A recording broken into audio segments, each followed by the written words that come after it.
Segundo Coríntios capítulo 12, versículo 9. Quem achou diz amém. Então, a palavra do Senhor diz da seguinte maneira: o Senhor Jesus disse a Paulo: a minha graça te basta, porque o meu poder se aperfeiçoa na fraqueza. Aí Paulo pensou consigo, ou respondeu: de boa vontade, pois, me gloriarei nas minhas fraquezas, para que em mim habite o poder de Cristo. Amém. Pode se assentar e ficar na dispensação do Espírito Santo de Deus. Meus queridos irmãos, esse apóstolo Paulo aqui, que pediu ao Senhor para que lhe desse uma resposta, uma solução, ele não era um homem qualquer. Esse apóstolo Paulo, antes mesmo de conhecer a Cristo, ele já era um homem muito importante, porque ele estudou aos pés de Gamaliel. Se você não sabe quem é Gamaliel e o que significava estudar aos pés de Gamaliel, eu vou dizer: Gamaliel era um dos melhores mestres daquela época. Hoje se compararia a você fazer faculdade numa das melhores faculdades desse país ou desse mundo. Ele era uma pessoa estudada, uma pessoa culta, e se dá a entender que não era pobre, já que o mesmo tinha dupla cidadania. Ele era judeu da tribo de Benjamim, mas ele conquistou cidadania romana também. E para se conseguir uma cidadania romana, não era uma coisa tão barata. Ele conseguiu ser um cidadão judeu, mas também um cidadão romano. Um cidadão romano tinha privilégios, já que naquela época o império que dominava o mundo era o Império Romano. Um homem muito importante, mas depois que veio para Cristo, ele continuou sendo importante. Ele continuou sendo uma pessoa importante para a igreja de Jesus. O que seria de nós hoje se tudo que Paulo fez fosse tirado das Escrituras? Se as cartas de Paulo, que cobrem praticamente quase metade do Novo Testamento ou um pouco mais, fosse tirado da Bíblia? Irmãos, nós teríamos muita dificuldade em assimilar muitas coisas, pois o apóstolo Paulo, ele deu o ensino, a instrução, a explicação de muitas coisas que poderiam ser complicadas para nós.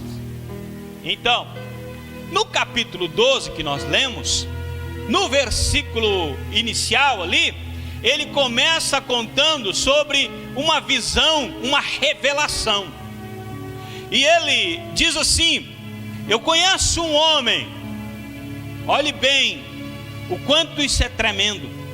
Se no corpo ou fora do corpo eu não sei, mas ele foi até o terceiro céu, a presença de Deus, e lá viu e ouviu coisas que são indizíveis aos homens.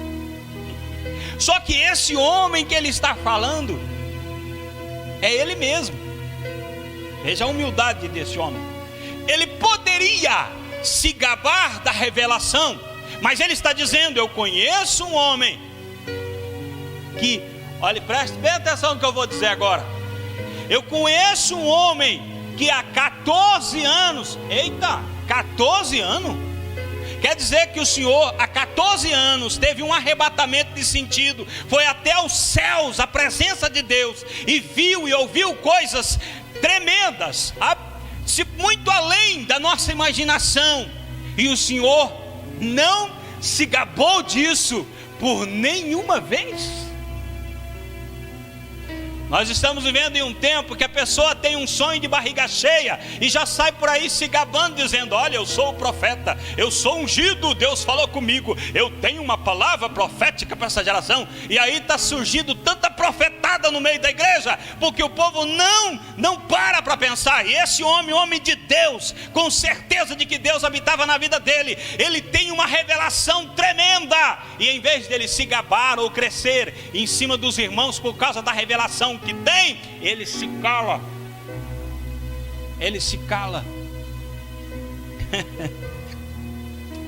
Aí você vai ver no versículo de número 5, ele dizendo: não me gloriarei disto.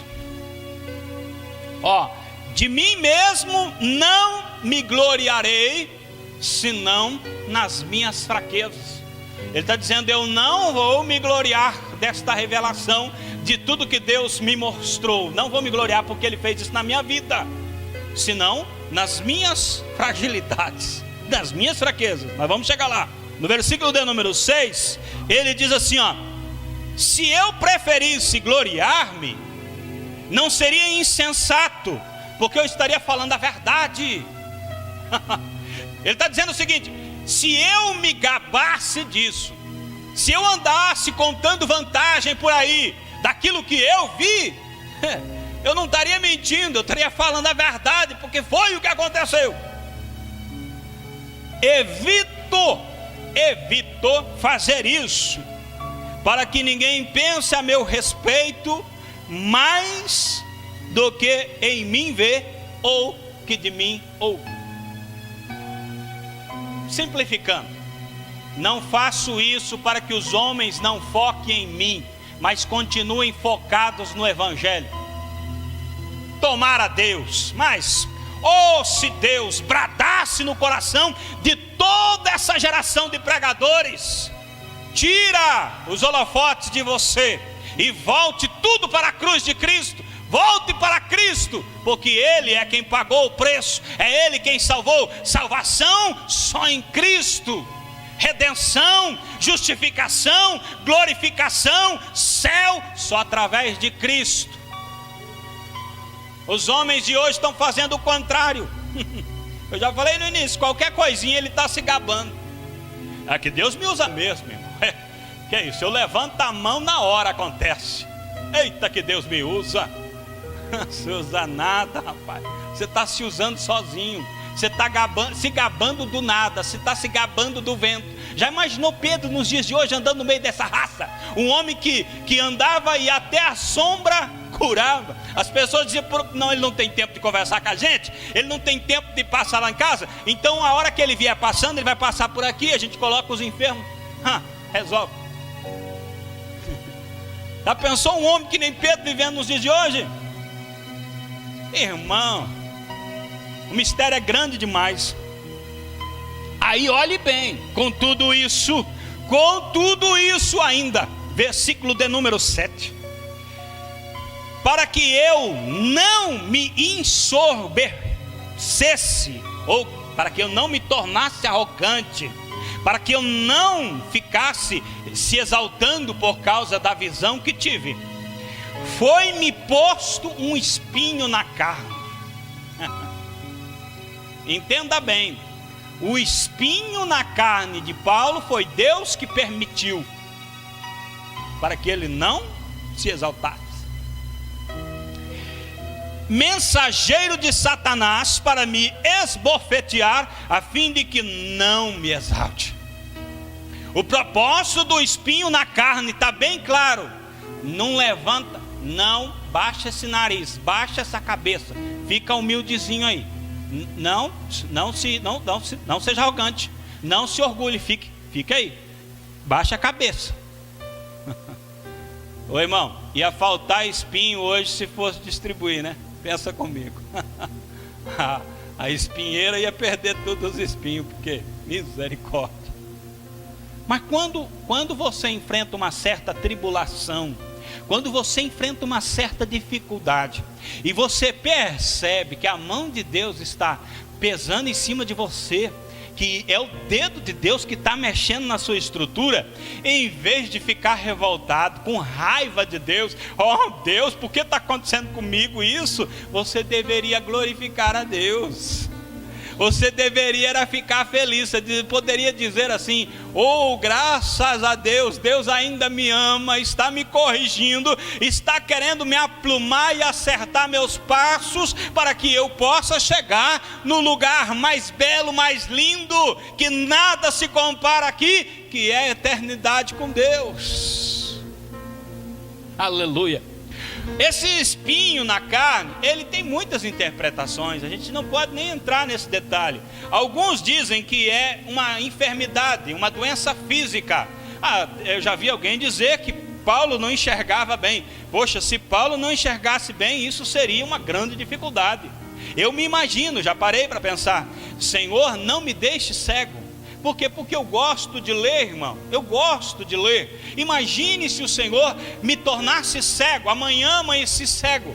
Eu não poderia mais ler a Bíblia. Eu não poderia ler um livro. Isso seria terrível para mim. Até se eu tivesse dificuldade de leitura, já seria algo terrível para mim. Se fosse isso, o espinho na carne, seria realmente algo terrível na vida de Paulo. Mas há alguém que diga que é uma dificuldade ou uma aflição que lhe deixava a todo momento aflito, todo momento preocupado, todo momento angustiado, e ele buscava em Deus para que ele descansasse a sua alma, ficasse mais tranquilo em Deus, e isso não conseguia. Quem diga também que esse espinho na carne é a lembrança do passado, porque esse Paulo aqui, ele foi aquele que perseguiu cristãos, ele tinha carta branca para perseguir. Tem gente que, se der uma carta para ele perseguir, ele acaba com o mundo, irmão, porque ele quer destruir. Paulo tinha carta para destruir, para perseguir, para acabar com família. Ele tinha aqui, é cristão, de arrebenta mesmo. Se for cristão, não dá moleza. E ele ia perseguir, destruiu famílias. Ele fez muito, aprisionou muitos. E alguém diz: o espinho na carne é a lembrança que está na cabeça dele. A lembrança não sai da cabeça dele. Todo momento que ele vai pregar em algum lugar, ele lembra: meu Deus, já passei por aqui. Pode ser, irmão. Entre tantas coisas, tudo isso lhe causaria sofrimento. Mas eu não quero falar do espinho na carne. Eu quero falar de se gloriar na fraqueza. E você, em vez de se gabar das suas grandes coisas, daquilo que você fez, daquilo que você é capaz, é você se gloriar, ficar feliz nas fraquezas. O que é isso? Olha só, falando de Paulo, gloriando-se nas fraquezas. Paulo foi ministro de Cristo. 2 Coríntios, capítulo de número 11, que é um capítulo antes, ele diz assim, falando das pessoas: vocês são hebreus? Eu também sou. São israelitas? Também eu. São da descendência de Abraão? Eu também sou. São ministros de Cristo? Aí ele diz: falo como fora de mim. Ele diz: não devia estar falando o que eu estou falando agora, mas eu sou ainda mais. Se vocês são servos de Deus, eu ainda mais. Quando ele está dizendo isso, ele está dizendo os sofrimentos que ele passou. Aí ele começa a falar, olha só, açoites que ele teve. Depois de lhe darem muitos açoites, os lançaram no cárcere, ordenando ao carcereiro que os guardasse com toda a segurança. Isso lá em Atos capítulo 16, versículo 23, foi açoitado, muitos açoites, não é uma varadinha, é muitos açoites. Também prisões, versículo 23, eu ainda mais, aí continua, em trabalhos, muito mais em prisões. Em Damasco, o governador, preposto do rei Aretas, montou guarda na cidade dos damascenos para me prender. Ele foi preso muitas vezes, nesse lugar onde ele foi açoitado também foi preso. Paulo sofreu muito. Também Atos capítulo 21 e 33, então aproximando-se o tribuno, o prendeu e o mandou atar com 2 cadeias, e lhe perguntou quem era e o que tinha feito. Foi preso. Tem mais, Paulo sofreu muito. Uma noite e um dia passei na voragem do mar, em perigos de rios, em perigo de salteadores, em perigo entre patrícios, em perigo entre os gentios, em perigos na cidade, em perigos no deserto, em perigos no mar, em perigos entre falsos irmãos, correndo perigo de vida. Mas 1 Coríntios capítulo 15, versículo 30 e 31, estávamos nós também a toda hora em perigo. Eu protesto que cada dia morro, cada dia eu morro, gloriando-me em vós, irmãos, por Cristo Jesus nosso Senhor. Olha o sofrimento de Paulo, apedrejado. Fui 3 vezes fustigado com varas, e 1 vez apedrejado. Você sabe o que é apedrejado, irmão? Isso aqui é literal. Ele foi colocado para ser apedrejado, e as pessoas tacaram pedras de verdade, que batem no corpo e causam hematomas. Se você fosse 1 vez apedrejado por causa de Cristo, pergunto-te, continuaria na mesma fé, firme em Deus? Ele foi apedrejado. Também Atos capítulo 14, versículo 19, é a referência que ele dá onde ele foi apedrejado. Sobrevieram, porém, os judeus de Antioquia e de Icônio, que, tendo convencido a multidão, apedrejaram a Paulo. E pensaram, morreu. Arrastaram para fora da cidade, cuidando que estava morto. Apedrejaram até o camarada desmaiar. Está morto, leva para fora da cidade esse lixo. Jogou lá. Olhe bem, naufrágio. Atos 27, versículo 41 e 42. Dando, porém, num lugar de 2 mares, encalharam ali o navio, e fixa a proa ficou imóvel, mas a popa abria-se com a força das ondas. As ondas foram batendo e o barco foi abrindo. Vai afundar, vai afundar. Então a ideia dos soldados foi, olha a ideia dos soldados: matem os presos. Quem estava preso? Paulo. Paulo estava sendo transportado de um lugar para outro, e ali o navio encalhou. Os presos falaram assim: vamos descartar os presos, vamos matar a Paulo. Mas porém o centurião, querendo salvar a Paulo, deu um jeito de estorvar, ou seja, de atrapalhar o intento dos soldados, e mandou para que se pudessem lançar na água, lançar no mar, e se eles pudessem nadar e se salvar, isso era problema deles. Então o soldado, joga no mar. Jogou no mar. Olha, e os demais, uns em tábuas, outros em coisas do navio, e assim aconteceu, e todos chegaram à terra em salvo, na ilha de Malta. E continua aqui o sofrimento, vai muito longe ainda, mas eles ficaram lá naquela ilha, e Deus guardou a Paulo. Acabou, irmão? Acabou não. Olha o sofrimento de Paulo: trabalhos, fadigas, vigílias muitas vezes, em fome, em sede, em jejuns muitas vezes, em frio e nudez. Terminou? A pressão ministerial sobre a vida desse homem também era grande. Às vezes a gente faz qualquer coisinha, ai meu Deus, está tão cansativo. Olhe bem o que Paulo disse: dizem que serve a Cristo, muito mais o tenho servido eu. Aí, tenho trabalhado muito mais. Alguns historiadores dizem que Paulo estava falando porque ele abria muitas congregações, ele abria muitas igrejas. A todo lugar que ele chegava, ele abria uma igreja. Todo lugar que ele chegava, ele abria uma nova congregação. Ele começava a dar um estudo, pregar para alguém, logo se reunia algumas pessoas, as pessoas traziam mais outra, e daqui a pouco estava uma igreja formada. Aí ele saía dali, abria outra.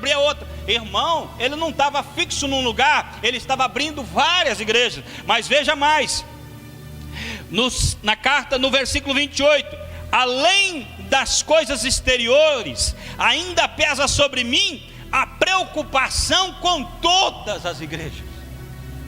A cabeça dele, ele estava preocupado com todas aquelas que ele formou. E eu quero dizer para vocês que naquele tempo, irmão, não tinha celular, não tinha WhatsApp, não tinha internet, não tinha TV, não tinha telefone de maneira nenhuma, não tinha, irmão, curso de teologia, não tinha muita facilidade de impressos, e o treinamento de obreiros dependia totalmente da graça de Deus e do poder de Deus na vida de um homem e na vida do ouvinte. Então o trabalho dele era muito complicado, e ele não tinha como ter a informação exata do que estava acontecendo, e aquilo pesava. Meu Deus, será que está certo? Será que está dando certo? Será que eles entenderam a palavra e agora estão caminhando? Será que está havendo crescimento? Será que não voltaram para a carnalidade de novo? Tudo isso pesava sobre a cabeça dele. Ele achava como o pai, o responsável, o gerador daquela igreja, e aquilo preocupava. Mas o versículo 29: quem está fraco, que eu também não sinta fraqueza? Eu sou de carne. Quem se deixa levar pelo caminho errado, que a indignação não me consuma. Irmão, uma pessoa de Deus, quando ele vê alguém blasfemando do caminho de Deus, quando vê alguém pisando no caminho de Deus com ignorância, com arrogância, essa pessoa fica indignada, mas ela não pode fazer nada, ela tem que se conter. Quando vê alguém falando mal do caminho de Deus, o servo de Deus se ira, mas o que ele pode fazer?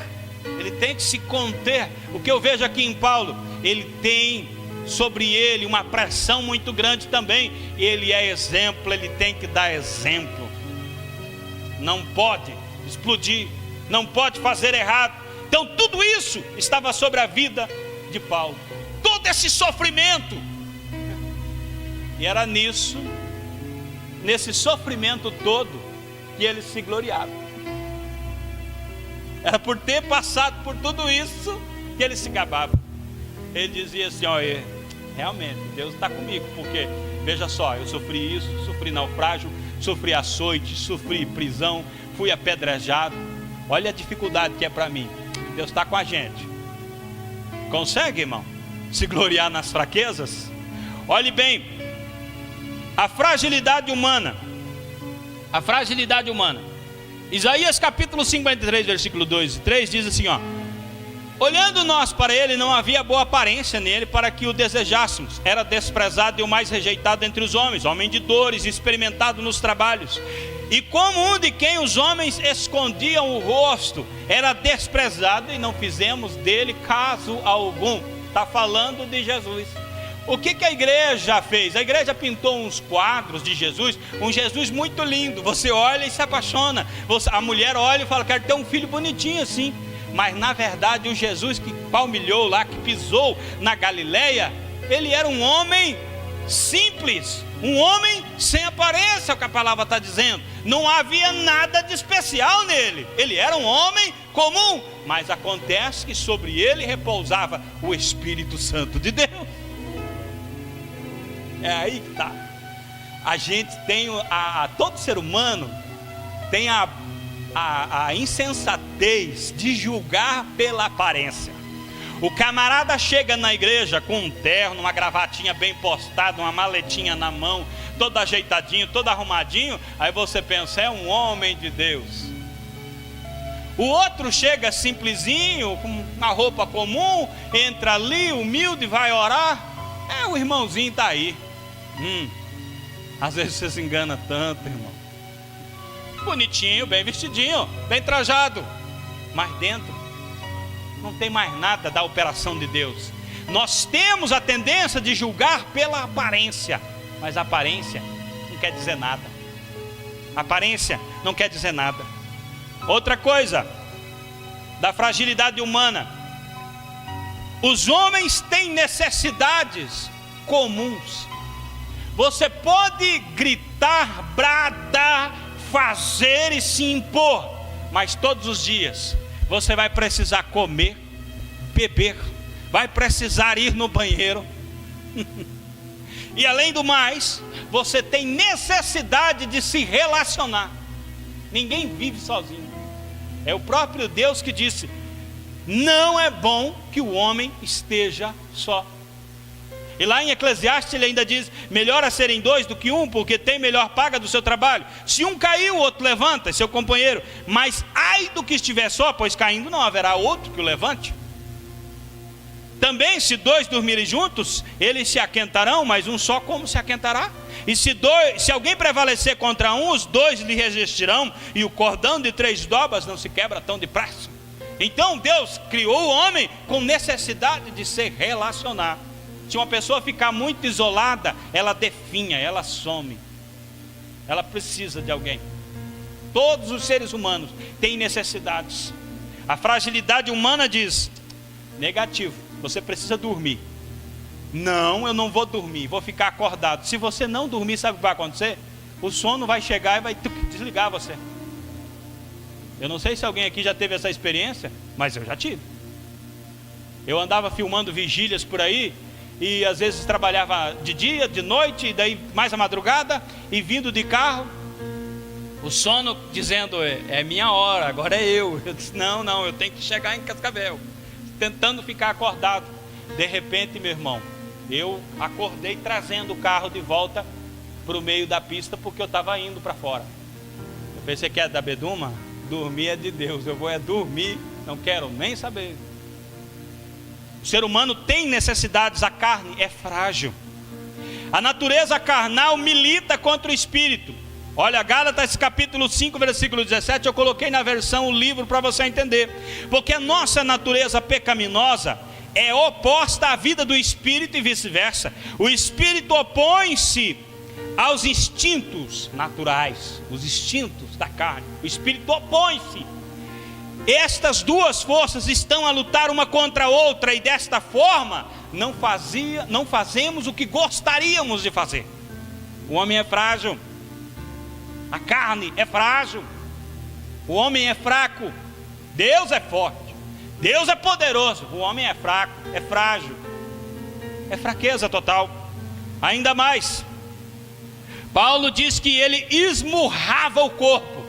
Lá em 1 Coríntios capítulo 9, versículo 27. Esmurro o meu corpo e o reduzo à escravidão, para que, tendo pregado a outros, não venha eu mesmo a ser desqualificado. Ele esmurrava o corpo como, irmão? Ficava batendo no corpo? Não. Ele jejuava. Ele ficava sem se alimentar, sem beber, consagrando-se à vida espiritual, matando a natureza carnal e se dignificando na presença de Deus.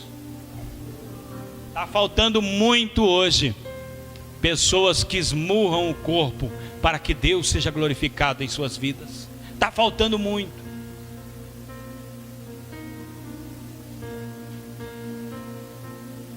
Jesus mesmo disse lá em Mateus capítulo 26 e versículo 41: vigiem e orem para que não caiam em tentação. O espírito na verdade está pronto, mas a carne é fraca. O que Jesus está dizendo aqui? O espírito na verdade quer as coisas de Deus, mas a natureza carnal não consegue. O que está acontecendo aqui? Jesus falou assim: fique aqui, vigie 1 hora, vigiem comigo. Os discípulos dormiam. Vigiem, dormia. Eles queriam ficar acordados, mas o sono batia e eles caíam de sono. A carne é terrível. E o que é gloriar-se nas fraquezas? O que é gloriar-se na fraqueza? Olha só o que é gloriar na fraqueza. É não se gloriar no que faz, no que tem, ou no que recebeu, ou no que você pode fazer. Não se gloriar nisso, mas ao invés disso, se gloriar nos sofrimentos na causa de Cristo.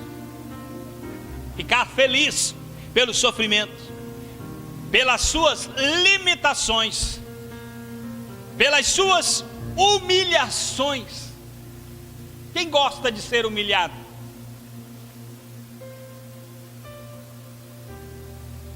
Quem gosta de ser humilhado? Ninguém. Mas quando você é humilhado e não levanta para se defender, você glorifica o nome de Cristo, porque aí Cristo toma a sua vez e defende você. Olhe bem, os apóstolos se alegravam no sofrimento. Atos 5:41. E eles se retiraram do sinédrio, muito alegres por terem sido considerados dignos de sofrer afrontas por causa do nome. Eles se alegravam. Paulo sentia prazer no sofrimento. Foi ele que disse: Por isso sinto prazer nas fraquezas, nos insultos, nas privações, nas perseguições, nas angústias, por amor de Cristo. Porque quando sou fraco, então é que sou forte. Você vai entender algo tremendo da parte de Deus hoje. Sentir prazer no sofrimento? Colossenses 1:24. Agora me alegro nos meus sofrimentos por vocês e preencho, olhe bem, preencho o que resta das aflições de Cristo. Cristo sofreu, eu estou sofrendo também na causa de Cristo. Estou dando seguimento a favor do seu corpo, que é a igreja. Estou sofrendo na causa de Cristo por amor da igreja, que é o corpo de Cristo. Só que veja bem, quando Jesus chamou a Paulo, Jesus já falou para Ananias, olha só o que Jesus falou: eu vou mostrar a ele o quanto ele deve sofrer pelo meu nome. Jesus de antemão já havia dito: eu vou lhe mostrar o quanto ele deve sofrer por causa do meu nome.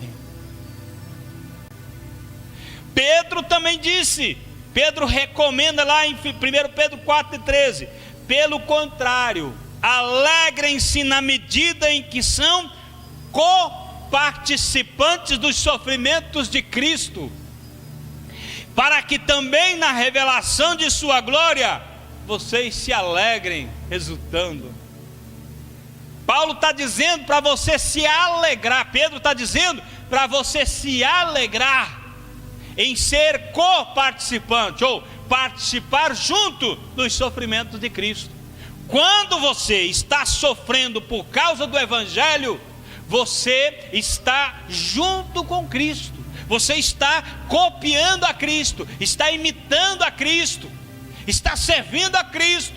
Agora, quando você não quer sofrer, você só quer viver na bonança, o mar de rosas, então você não está copiando a Cristo. Você não está imitando a Paulo, você não está imitando a Pedro. Na verdade, sinto informar, mas você está muito fora do Evangelho, se você está querendo viver um Evangelho que é só um mar de rosas, sem nenhuma afronta, sem nenhuma luta, sem nenhuma desavença. Eu quero ser crente, mas não quero que ninguém fale mal de mim, não quero que ninguém se levante contra mim. Eu quero que as coisas dê tudo certo. Aqueles votos: eu vou para a igreja, mas se o senhor fizer isso, mais aquilo, mais aquilo, mais aquilo, mais aquilo, mais aquilo outro, mais aquilo, mexer na vida dele, blá, blá, blá, blá, blá. Não tem amor nenhum por Cristo, né? Está pensando só em si mesmo. Jesus chamou de bem-aventurados. Mateus 5:11-12. Bem-aventurados são vocês quando, por minha causa, os insultarem, os perseguindo e mentindo, disserem todo mal contra vocês. Alegrem-se e exultem, porque é grande a sua recompensa nos céus, pois assim perseguiram os profetas que viveram antes de vocês. Glória a Deus. Agora é importante nós frisarmos aqui que Paulo está dizendo assim: me gloriarei nas minhas fraquezas, para que em mim habite o poder de Cristo. Me gloriarei nas minhas limitações, nas minhas humilhações, no quanto sou agredido, apedrejado, impedido, limitado, para que em mim habite o poder de Cristo. Só que antes dele responder isso, Cristo havia falado para ele: a minha graça te basta. Então agora vamos falar de algo muito importante, que é a graça de Deus. Dependendo total da graça de Deus. A graça de Deus é soberana, irmão. A graça de Deus está acima de todas as coisas. Sem a graça de Deus não tem nada. Com a graça de Deus tudo é possível. A graça é soberana. A graça é o único meio de salvação. Sem graça não tem salvação. Atos 15:11. Mas cremos que somos salvos pela graça do Senhor Jesus, assim como eles. Nós somos salvos pela graça. Romanos 3:24. Sendo justificados gratuitamente por sua graça, mediante a redenção que há em Cristo Jesus. Só mesmo pela graça e gratuitamente, não tem que pagar nada. Gratuitamente. A graça custou um preço muito caro, mas não para você, para Cristo. E Ele pagou. Ele pagou. Quando Ele disse, está consumado, é a palavra mais importante que tem na Bíblia. Se a Bíblia inteira fosse rasgada, queimada, perdida, e daqui, quem sabe, 300 anos, os arqueólogos escavando, achassem uma parte da Bíblia só, e fosse a frase, está consumado, pronto, estava a Bíblia inteira. Porque quando Jesus disse, está consumado, Ele está dizendo, está pago, está comprado, está resolvido. O inferno perdeu, o diabo perdeu, está tudo resolvido para o ser humano. Ele pagou. Tem umas pessoas hoje que querem colocar preço em cima das pessoas. Se você quer ser salvo, tem que fazer isso. Se você quer ser salvo, tem que fazer aquilo. Não tem nada disso. A graça pagou o preço. Não é por aquilo que você faz que você é salvo. Nenhuma obra tua te dá dignidade de salvação. Nenhuma, nada mesmo. Se você for o homem mais santo do mundo, pensar que não depende da graça, você foi para o inferno. Você precisa da graça de Deus. Claro, nós temos que ser santos, porque somos gratos a Deus por tudo que Ele fez por nós. Nós devemos viver de acordo com aquilo que Jesus fez por nós. Mas nunca devemos pensar que a maneira como estamos vivendo está dando-nos dignidade de salvação. Nunca. Isso é pura insensatez. Mais um versículo aqui, Tito 3:7. A fim de que, justificados por graça, nos tornemos seus herdeiros, segundo a esperança da vida eterna. A salvação, irmão, é só mesmo pela graça. É a graça quem concede, que perdoa e concede a oportunidade para você trabalhar no ministério de Cristo. É só mesmo esta graça. Olha bem o que Paulo disse para Timóteo: dou graças a Cristo Jesus nosso Senhor, que me fortaleceu e me considerou fiel, designando-me para o ministério. Olha o que ele continua dizendo: a mim que no passado era blasfemo, perseguidor e insolente, mas alcancei misericórdia, pois fiz isso na ignorância, na incredulidade. Transbordou, porém, a graça de nosso Senhor com a fé e o amor que há em Cristo Jesus. O teu passado, as tuas palavras, o teu modo de vida te torna indigno de fazer qualquer serviço para Deus, mas a graça te compra. O amor de Cristo te perdoa, te aceita, e você está para fazer a obra de Deus. 2 Coríntios capítulo 8, versículo 9 diz que Cristo se tornou pobre para que você fosse rico. E quando fala rico aqui, irmão, não é rico financeiramente, mas é rico da graça de Deus. Vocês conhecem a graça de nosso Senhor Jesus Cristo, que sendo rico, se fez pobre por amor de vocês, para que por meio da pobreza dele, vocês se tornassem ricos. Ele se esvaziou da glória, Ele se esvaziou de tudo, para poder você ter acesso a esta glória. 2 Timóteo 2:1 diz: quanto a você, meu filho, fortifique-se na graça que há em Cristo Jesus. A graça é quem fortifica. Você só vai encontrar forças na graça de Deus. É a graça quem te dá forças para continuar. Hebreus 4:16. A graça concede acesso ao trono de Deus. Diz a Bíblia: aproximemo-nos do trono da graça com confiança, a fim de recebermos misericórdia e encontrarmos graça para ajudas em momentos oportunos. Para você entender melhor, eu coloquei a versão da Bíblia Viva.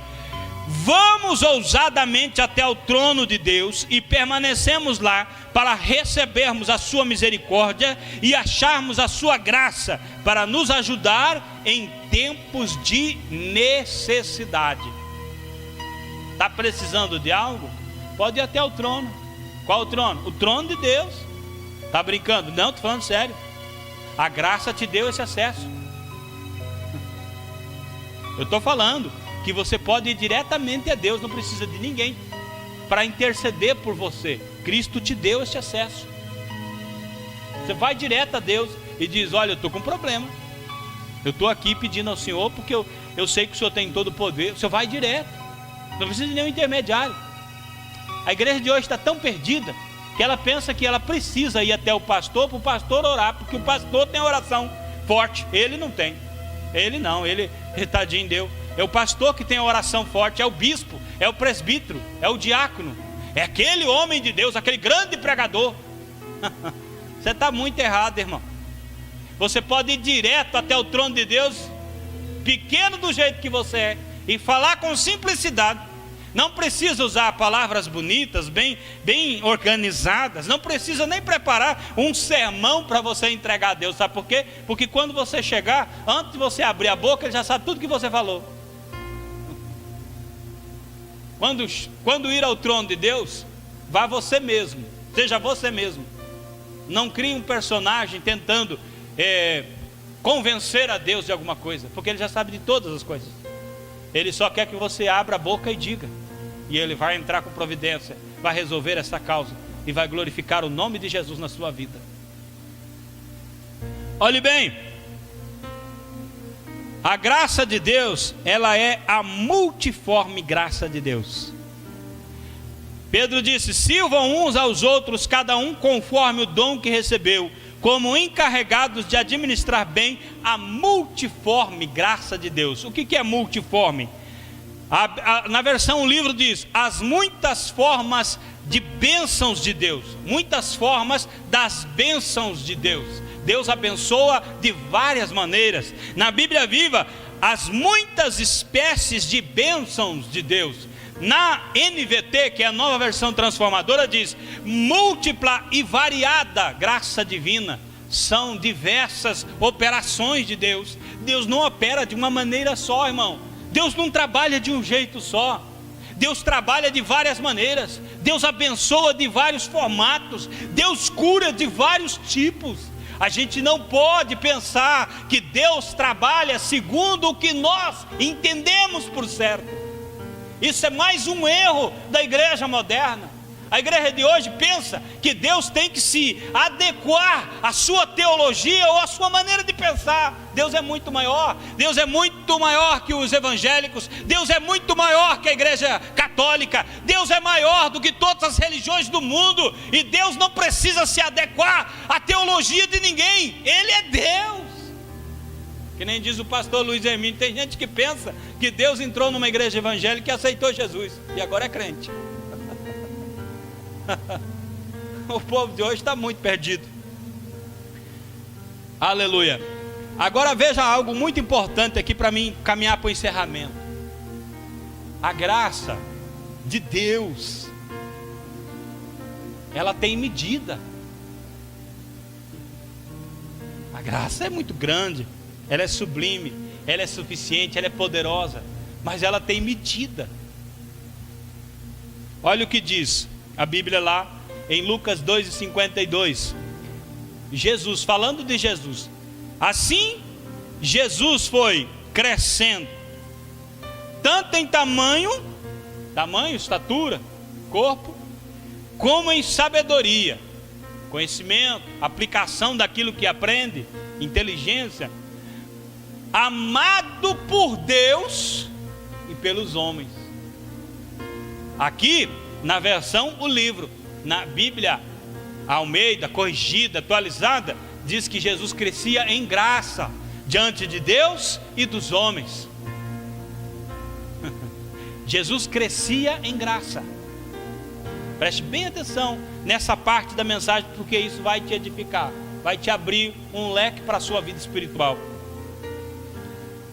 Efésios 4:7 diz: e a graça foi concedida a cada um de nós, segundo a medida do dom de Cristo. A graça de Deus é repartida a cada um, segundo a medida do dom, dádiva, bênção de Cristo. Cada um tem uma quantidade.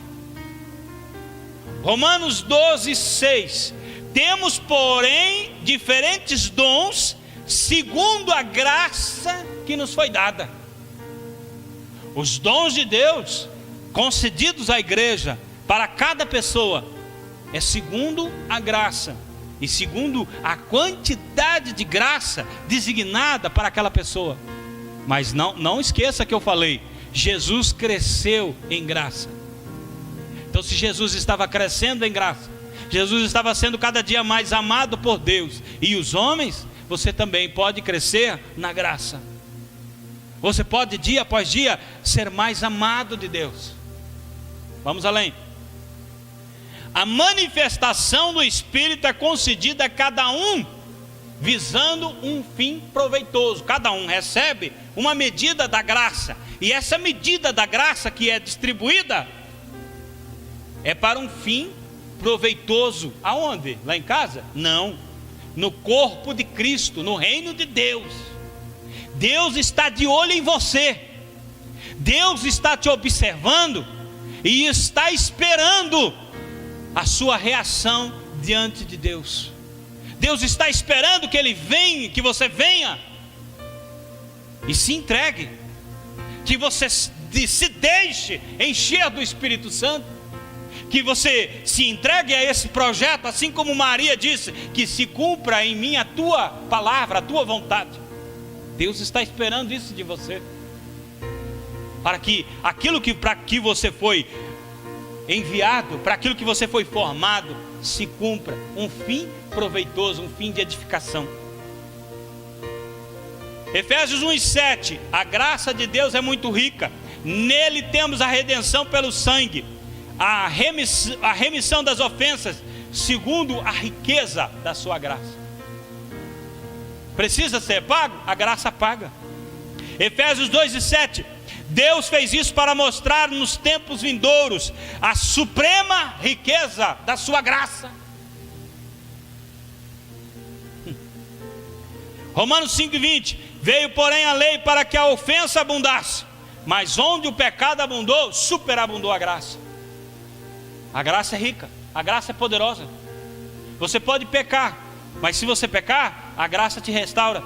É só você ir até a graça te restaura. Você pode se tornar o pior homem dessa terra, mas se você chegar e se lançar dentro da graça, você se torna um grande homem de Deus. O pecado pode ter acabado com você e toda a tua família, mas se você entregar, a graça restaura você e toda a tua família. A graça é maior, a graça é rica. A graça supre todas as necessidades, tudo. Com a graça, se você for rico na graça de Deus, crescer bastante na graça, você não tem necessidade de mais nada. Acabou as suas necessidades. Sério, sério. O meu Deus, segundo as suas riquezas, suprirá todas as nossas necessidades em glória por Cristo Jesus. Maravilha, né? Agora veja bem, Hebreus capítulo 13 e versículo 9: não vos deixeis levar em redor por doutrinas várias e estranhas, porque bom é que o coração se fortifique com a graça. Já ouviu aquela expressão que quem lê muita Bíblia fica louco? Sabe o que é isso? É porque a pessoa não se fortifica na graça. Ela quer conhecer todos os mistérios de Deus por ela mesma. Fica louco mesmo. Porque a palavra de Deus é poderosa, mas você precisa do Espírito Santo. Você precisa ter intimidade com o Espírito Santo. Estude muito a Bíblia, mas em dependência do Espírito Santo. Então cada vez mais você vai se tornar um hábil conhecedor das Escrituras Sagradas. A graça fortifica o coração, fortalece o coração. A graça firma os passos. O irmão que é vacilante, não fica julgando. Esse irmão nunca firma o pé na igreja, uma hora está na igreja, está no mundo. Não julga, irmão. Sabe por quê? Porque é a graça que firma os passos. Romanos capítulo 14, versículo 4 diz: quem és tu que julga o servo alheio? Para seu próprio Senhor é que ele está em pé ou cai. O Senhor mantém de pé ou deixa cair. É o Senhor quem julga, é o Senhor quem pode firmar. Se o Senhor quiser, firma os passos dele e ele permanece. É a graça. A graça é a fonte de todo poder. Lá em 2 Coríntios capítulo 9, versículo 8: Deus pode tornar abundante em vocês toda a graça. Por que Deus tornaria abundante toda a graça?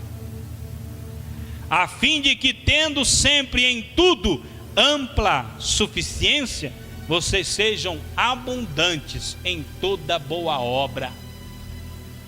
Sabe por que a igreja está sofrendo tanto nos dias de hoje? Porque não está se lançando debaixo da graça de Deus. Porque a palavra de Deus está dizendo aqui, ó: você será abundante em toda boa obra. A graça dá poder e autoridade.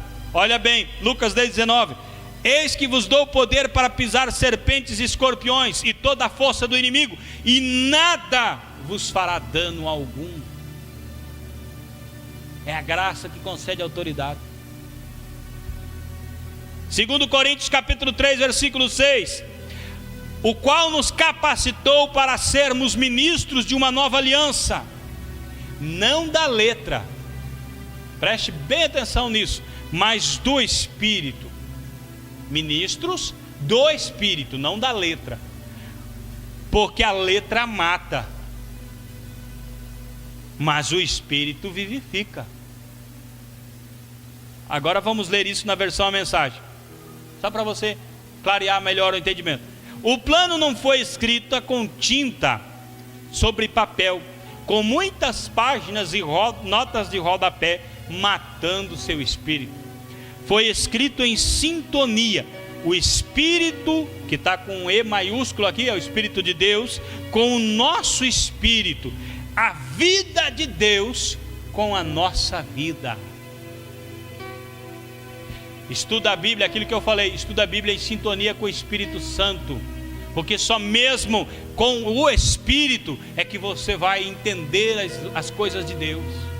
Essas confusões que existem no meio do povo evangélico é exatamente porque se lançam na letra e esquecem de se mergulhar na graça de Deus.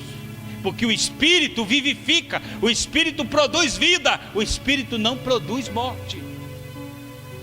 O Espírito Santo de Deus, quando você depende do Espírito, quando você está lendo a Bíblia, o Espírito Santo de Deus ilumina o teu coração e você entende a palavra.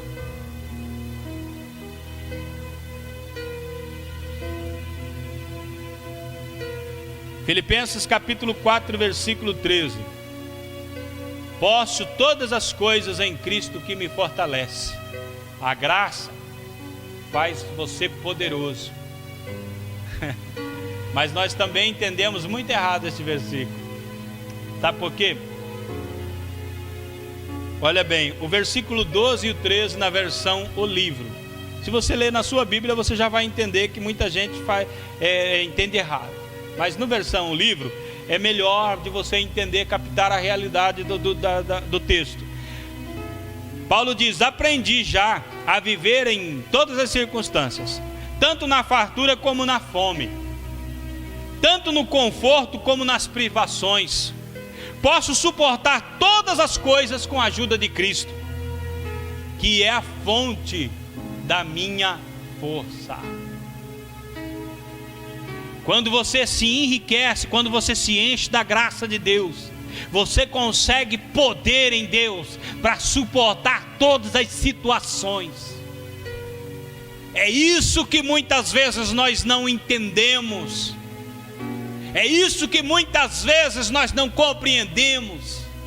Porque nós achamos que não podemos passar necessidades, que não podemos sofrer, que não podemos ter nenhum tipo de angústia, ou privação ou sofrimento.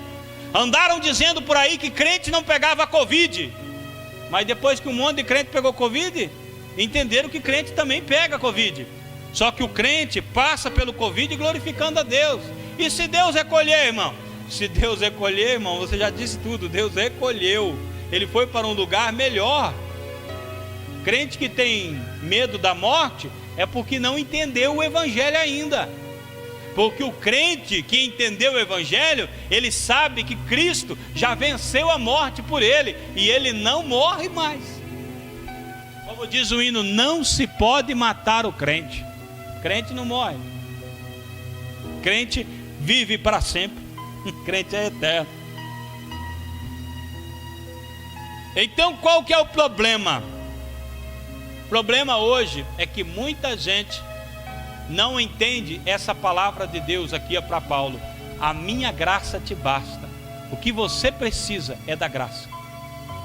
A minha graça é suficiente. A minha graça é o que você precisa. Se você quer vencer, se você quer chegar no final, você precisa da graça. Pedro disse, segundo Pedro 3,18, nós já estamos concluindo agora: crescei na graça e conhecimento de nosso Senhor e Salvador Jesus Cristo. Pedro está recomendando à igreja: cresçam na graça, cresçam. É possível você ter um nível de relacionamento com Deus, mas se você quiser, você pode melhorar esse nível. Você pode buscar mais aproximação de Deus. Você pode ter um entendimento mais claro das Sagradas Escrituras. Tiago disse o seguinte: e se alguém precisa de sabedoria, peça a Deus, que de graça dá. Às vezes, a pessoa aqui na terra, na sua profissão, vai fazer um curso de aperfeiçoamento e paga caro no curso. Às vezes se investe 1.000, 2.000, 5.000 para se aperfeiçoar. Isso sem falar nas faculdades, deixa isso de lado. Só que no reino de Deus, a sabedoria de Deus é dada para quem quer, para quem busca. Para quem busca. Se quer crescer, Deus está querendo fazer você crescer. Aí, por eles não crescerem na graça e no conhecimento do Senhor Jesus, acabam se envaidecendo em uma fé abstrata. Aquela fé do toma lá, me dá cá. Eu dei isso para o Senhor, agora o Senhor tem que me dar isso. Eu estou vindo no culto, então o Senhor tem que proteger minha casa. Eu paguei o dízimo, agora o Senhor tem que cuidar de todas as minhas coisas, porque eu estou fazendo a minha parte, o Senhor tem que fazer a sua. Isso não tem nada a ver, irmão. Isso não tem nada a ver. Isso é uma coisa abstrata. O que você precisa é crescer na graça de nosso Senhor Jesus. Você precisa entender que não é por aquilo que você faz, mas por aquilo que Deus está fazendo. Você precisa sim vir no culto. Você precisa sim para contribuir com os seus dízimos. Não é nem pagar, é contribuir, é devolver. Você precisa sim ofertar, mas não pode se gabar disso. Não pode achar que é isso que te dá poder para confrontar o próprio Deus, dizendo: ó Deus. Não, não é isso.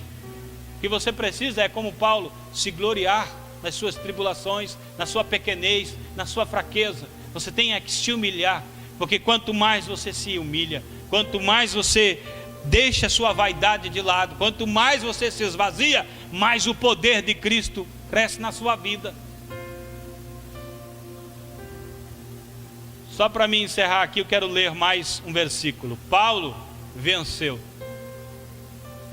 Segundo Timóteo 4, versículo 7, ele diz: combati o bom combate, acabei a carreira e guardei a fé. Fiquei firme. Por tudo que ele passou, por tudo que ele viveu, mas ele terminou bem. Existe uma frase que diz: melhor é o fim do que o começo. Porque se você começar muito bem e terminar mal, de que adiantou o bom começo? Mas se você começar às vezes se arrastando, devagar, e aos poucos você vai crescendo. Um dia você está bem crente, outro dia está meio.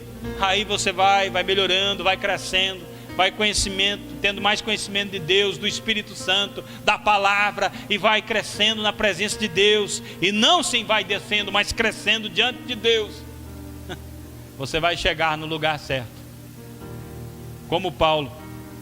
Romanos capítulo 8, versículo 36, versículo 37, encerrando mesmo, está escrito: por amor de ti enfrentamos a morte todos os dias, somos considerados como ovelhas destinadas ao matadouro. Mas em todas estas coisas somos muito mais que vencedores, por meio daquele que nos amou. Você entendeu que no começo do versículo diz: por amor de ti, nós enfrentamos a morte e somos considerados como ovelhas para o matadouro. Mas somos muito mais que vencedores por aquele que nos amou. Está tudo em amor, tudo dentro de amor. Por amor de ti nós continuamos, e se continuamos é porque o teu amor nos alcançou. Você pensa que ama Deus? Deus amou você primeiro. É o amor de Deus, é o amor, é a graça de Deus. Precisamos mais e mais da graça do Senhor. Vamos se colocar de pé para nós orarmos.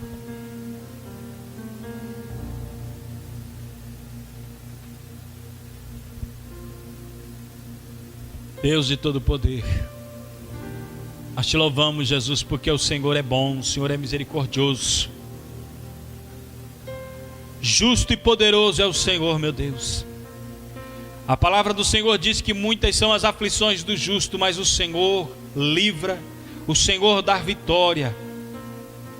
Sim, meu Deus, por muitas vezes nos encontramos em situações adversas, Deus, com dedos apontados sobre a nossa vida, querendo nos acusar e nos condenar, nos destruir, mas o Senhor já pagou o preço pela nossa vitória. Aqui está escrito que o Senhor nos fez muito mais que vencedores através de ti. Os homens vencedores se gabam de suas vitórias, mas nós nos gloriaremos em ti, glorificaremos o teu nome, Senhor, porque o Senhor é quem nos deu a vitória. Senhor, uns confiam em carros, em cavalos, uns confiam na medicina, uns confiam nas coisas desta vida, se entregam à ciência, ao dinheiro, mas tudo isso é nada. Agora a graça do Senhor, ela é suficiente, ela é sublime, ela é poderosa. Por isso, Senhor, eu clamo em favor de teu povo, eu clamo em favor da minha vida, da minha família, eu clamo em favor da tua igreja, para, Senhor, que o nosso entendimento seja aberto e nós passamos a compreender mais e mais de tua graça, Senhor, de teu amor, que dia após dia possamos crescer mais e mais na tua presença, para que o nome do Senhor seja grandemente glorificado em nossas vidas. Senhor, em nome de Jesus, nos ajude para estarmos sempre glorificando ao teu nome, em tempos de dificuldade e em tempos de bênção, em todo momento, exaltando ao Senhor, porque o Senhor é bom e a sua misericórdia dura para sempre. Amém. Eu volto a palavra ao pastor. Que Deus abençoe a todos.